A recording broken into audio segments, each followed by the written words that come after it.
Hey everybody, it's Matthew Swires again with the Trademark Company, and today we have a question about who owns a trademark.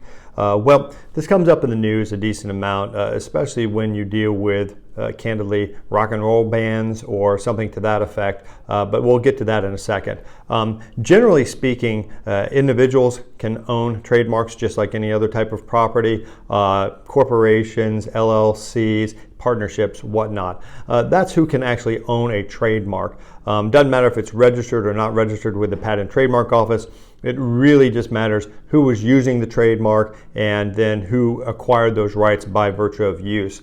Where we see this come up a lot is, well, what happens if a band, a famous band starts using a trademark and, the four guys really don't have, an agreement, in the actual band, in regard to the trademark. They're just buddies, they go out on the road, et cetera, et cetera. But later that band breaks up, and maybe these two guys want to go out and use the trademark and, still want to call themselves the same band name. And then the other two guys want to do the exact same thing. That's when it gets a little bit messy.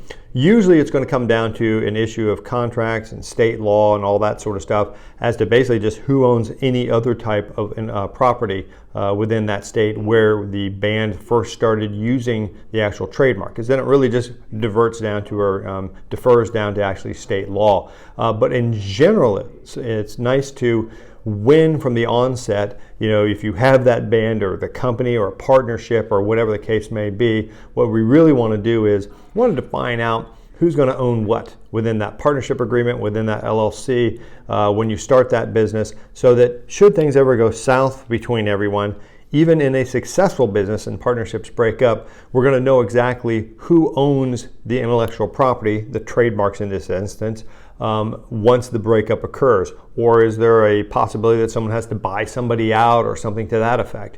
But again, anyone can own a trademark, any individual, so long as you are of age to enter into contracts under your state's laws.